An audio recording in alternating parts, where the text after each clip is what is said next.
This video is sponsored by BuyMode shopping app. BuyMode e-shopping app is one of the online shopping app. This video is sponsored by BuyMode shopping app. வணக்கம் நண்பர்களே.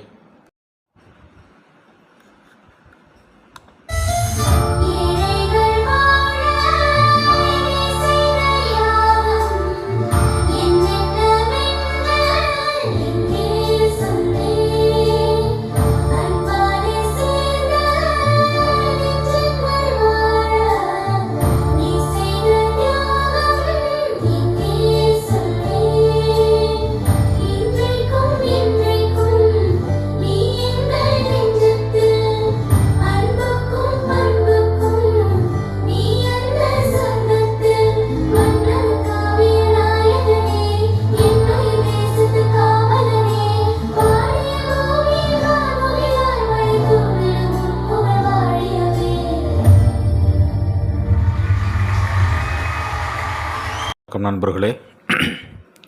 இன்றைய பதிவிலே நாம் காண இருப்பது என்னவென்றால், மறைந்த கேப்டன் புரட்சி கலைஞர் விஜயகாந்த் அவர்களுடைய முதலாம் ஆண்டு நினைவு அஞ்சலியை பொறுத்து ஒரு சின்ன பதிவு போடலாம்னு நினைக்கிறேன். வாழ்ந்த வள்ளல், அதாவது 8வது வள்ளல்னு சொல்லுவோம். விஜயகாந்த்னா வள்ளல் தான். அவரை மாற்றி ஒரு மனிதர் இனிமே பிறப்பாராங்கிறதுலாம் ரொம்ப ரொம்ப அரிதான ஒரு விஷயம். கடை 7 வள்ளல்கள் 8வது வள்ளலாக வாழ்ந்தவர். எம்ஜிஆர்னு சொன்னாக்கா அப்போ இருக்கிற மக்களுக்கு தான் தெரியும். ஆனால் இப்போ இருக்கிற மக்களுக்கும் தெரிந்த மாதிரி ஒரு மிகப்பெரிய கொடை வள்ளலாக வாழ்ந்து மறைந்த அவருடைய இந்த நினைவு நாளிலே அவருடைய குடும்பத்தாரும் அவருடைய ரசிகர்களும் மிகப்பெரிய ஒரு உயர்ந்த நிலையை அடைய வேண்டும் என்று நாம் இறைவனிடம் பிரார்த்திப்போம். விஜயகாந்த் அவர்களுடைய வாழ்க்கை படிப்படியாக ஏறி மேலே வந்தவர். அவர் டக்குன்னு மேலே வந்துடல.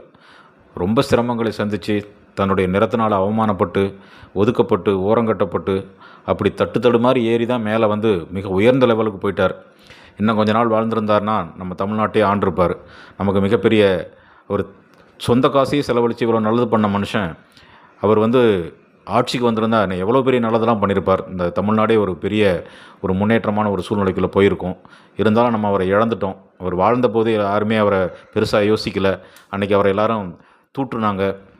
அவர் கேவலமாக பேசினாங்க.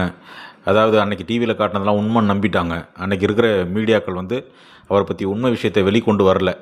அன்றைக்கி இருக்கிற ஆளுங்கட்சிக்கு சாதகமாக அவங்க அன்றைக்கி நியூஸை போட்டு இவரை ஒரு காமெடி மனிதனாக, அதாவது ஒரு கேலி பொருளான ஒரு மனிதனாக அன்றைக்கி காமிச்சாங்க. ஆனால் இன்றைக்கி அதே மீடியா இன்றைக்கி அவரை தூக்கி வச்சுட்டு கொண்டாடுது. என்றென்றும் கேப்டனுங்கிறான், என்னென்னமோ சொல்கிறானுவோ. அப்புறம் அதை வச்சு இன்றைக்கி அவங்க சம்பாதிக்கிறாங்க. அவ்வளோதான். அதை வச்சு நிறைய வியூஸ் போகும். அதை வச்சு அவங்களுக்கு காசு பணம் வரும். ஆக மொத்தத்தில் இவங்களுக்கு மீடியாவை பொறுத்தவரையில் அவங்களுக்கு ஒரு நல்ல ஒரு ட்ரெண்டிங்கான சப்ஜெக்ட் வேணும். அவ்வளோதான். மனிதர்கள் முக்கியம் கிடையாது. அதை தான் இப்போ பார்க்குறோம். நம்ம இன்றைக்கி தான் தூக்கி வச்சுட்டு பயங்கரமாக கொண்டாடுறாங்க. கேப்டனுங்கிறான், தலைவருங்கிறான். ஆனால் அவர் இருந்தபோது அவர் ஒரு மிகப்பெரிய காமெடியனாக காமிச்சாங்க. அவருடைய பழைய ஸ்பீச்லாம் கேட்டிங்கன்னா செம்மையாக இருக்கும். அவர் உடம்பு சரியில்லாத போனப்போ அவர் பேசுனதெல்லாம் கொஞ்சம் திக்கி திணறி பேச போனதை அவர் குடிச்சிட்டு பேசுகிற மாதிரி இவனை ட்ரோல் பண்ணி காமிச்சு அவரை ரொம்ப கேவலப்படுத்திட்டாங்க. சரி, பரவாயில்ல, இறந்துட்டார். இனிமேவாது அவருடைய புகழை திரும்பியும் நீங்கள் நினைவு கூறுங்கள். அவர் நம்மளோட தான் வாழ்ந்துக்கிட்டு இருக்கார். அவருடைய ஆன்மா நம்ம கூட தான் இருக்குது. அவருடைய பிள்ளைகள் நல்லா இருக்கணும். அவருடைய மகன் சண்முக பாண்டியன் சினிமாவில் மிகப்பெரிய ஸ்டாராக ஜொலிக்கணும். அவருடைய பெரிய மகன் அரசியலில் மிகப்பெரிய நபராக வரணும். அப்போ தான் அவருடைய ஆத்மா சாந்தி அடையும். நம்ம அவர் வாழ்ந்தபோது அவருக்கு ஒன்றுமே பண்ணலை. அவர் இறந்த போதாவது அவருடைய மகன்களை ஒரு உயர்ந்த நிலைக்கு கொண்டு அவருக்கு நன்றி கடன் செலுத்துவோம் நண்பர்களே. நன்றி.